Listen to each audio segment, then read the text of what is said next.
What's up everyone, my name is Cody Engel, and in this video we are going to talk about the zip operator on the collections library.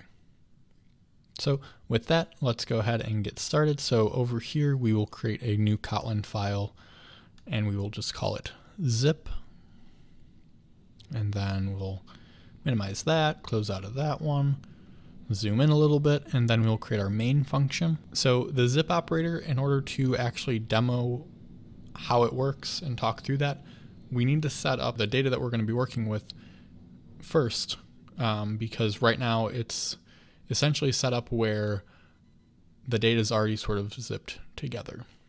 So what I mean by that is if we do val authors equal library.books, and then we map this to just be the authors.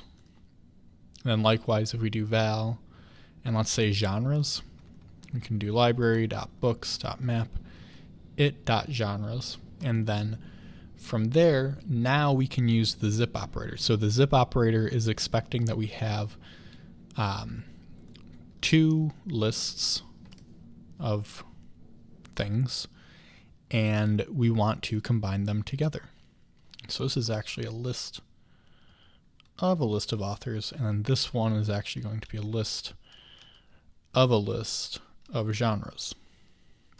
So let's say we want to combine the authors with the genres. So we want to know what author or what genres the authors are writing for. We can do that by having our val author genres, and then we will do authors.zip, and then we'll pass in genres as the other list. And if we do author genres for each, and then print line, if we do it.first, so the first value, and then it.second, so the second value, we can see what it ends up looking like. So if we look, we'll see we have the author as the first value, so the list of authors, and then the genre as the second value. So deconstructing this a little more, what we end up with is a list, and then I believe this actually ends up being a map.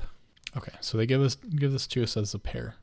All right, so we have a list with a pair, and then the pair is going to have the first value a list of author, and the second one will be a list of genre. So you would use the zip operator anytime that you have two lists of values and you want to concatenate them together. So it's expected that the list sizes are going to be the same.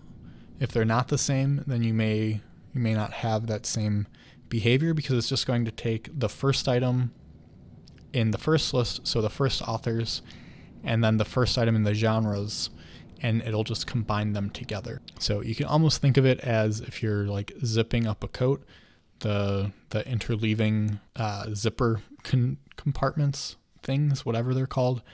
That's essentially what you're doing with the list, where the one side of the zipper is one and then the other side is another. All right, and then let's say that you have the author genres and you have two pairs together.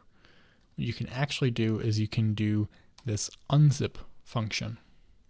And if we do that and then we look at, say, the also scope function, it will give us a pair which will have the list of authors and the list of genres. So this is doing the reverse. So if you already had something that was zipped together and then you want to unzip that, and so you want to no longer have them joined together, what you end up with is we can do this print line where we do it.first, and then print line it.second. I will comment out this first for each just so we don't have that printed out. And then if we go ahead and run it, you'll notice now instead of having many different lists, we only have two. So the first is the list of authors, and then the second is that list of genres. Another use case where you might find the zip operator to be pretty useful is, let's say you have two different network calls that you're making. Maybe one is to retrieve, I don't know, a list of users, and then another one is to retrieve maybe a list of permissions. I don't know. But it's going to return the users and the permissions in the exact same order. The permissions will be for a user, and then the user will, of course, be a user. You could use the zip operator to combine those together. There's a lot of use cases that you'll find once you're familiar with the zip operator, where you can start using them. So anyway, that's going to be it for this video. If you enjoyed it, be sure to give it a thumbs up. If you want to watch more videos like this one, go ahead and subscribe. We have some more coming out in the near future. And otherwise, thank you so much for watching.